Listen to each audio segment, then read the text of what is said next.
Bonjour et bienvenue dans l'émission Grandir. Aujourd'hui, nous allons voir comment réagir si votre enfant est dyslexique.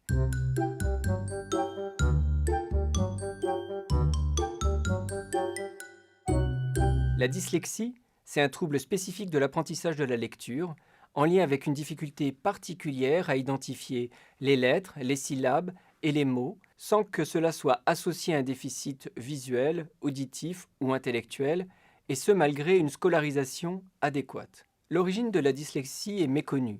Est-ce que c'est inné? Est-ce que c'est acquis? Est-ce que c'est les deux? La première erreur à éviter, c'est de retarder le diagnostic. Plus le diagnostic est précoce, plus la prise en charge est précoce, et plus on pourra rapidement corriger la dyslexie. On évitera de mettre trop la pression sur l'enfant, et en particulier de lui faire trop de reproches.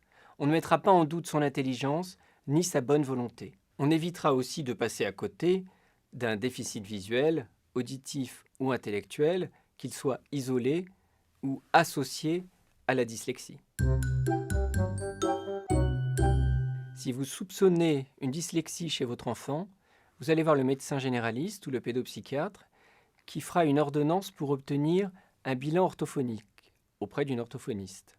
Si le bilan confirme la dyslexie, une rééducation orthophonique sera proposée. Il faudra au moins 2 fois par semaine. C'est à partir de 5 ans qu'on peut commencer à avoir des doutes. Quand l'enfant commence à apprendre à lire, le plus souvent c'est au cours préparatoire. On favorisera aussi son langage, parce qu'il arrive que la dyslexie soit associée à un petit retard de langage. D'ailleurs, dans une émission, j'explique comment booster le langage de votre enfant. On développera également son attention. Il n'est pas rare que la dyslexie soit associée à un déficit attentionnel avec ou sans hyperactivité. Là encore, je vous renvoie à une émission sur ce thème. On développera aussi sa motricité. Il n'est pas rare que l'enfant dyslexique ait des troubles psychomoteurs, motricité générale, l'ensemble de son corps, ou motricité fine, avec une certaine maladresse. En ce cas, on l'adressera à un psychomotricien qui fera un bilan et qui jugera s'il y a ou non nécessité d'une rééducation. On prendra en charge les facteurs affectifs conséquents de la dyslexie. L'enfant dyslexique a souvent une mauvaise estime de lui-même. Il a l'impression d'être moins bon que les autres. Or, cette mésestime de lui-même risque de renforcer plus encore la dyslexie.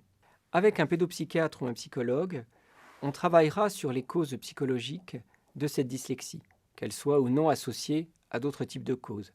Ce peut être de l'anxiété, une dépression masquée, des secrets de famille, les conséquences de rupture au sein de la famille, divorce ou deuil, ou bien de traumatisme.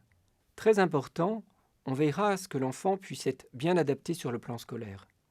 On fera ce qu'on appelle, avec la directrice et l'enseignante référente, un programme personnalisé de soutien, où l'enfant pourra bénéficier d'une adaptation sur le plan scolaire. Par exemple, il aura le droit d'utiliser un ordinateur pour écrire.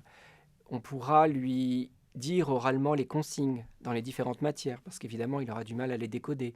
Il aura droit à un tiers-temps, c'est-à-dire plus de temps pour lire et pour écrire. On travaillera sur des textes moins longs. Bref, on adaptera la scolarité à son handicap, de sorte qu'il n'y ait pas d'injustice. Par exemple, on ne le notera pas évidemment sur l'orthographe. Il s'agit de l'encourager à apprendre malgré cet handicap qui peut régresser à mesure de la prise en charge. Merci de votre attention et à la semaine prochaine.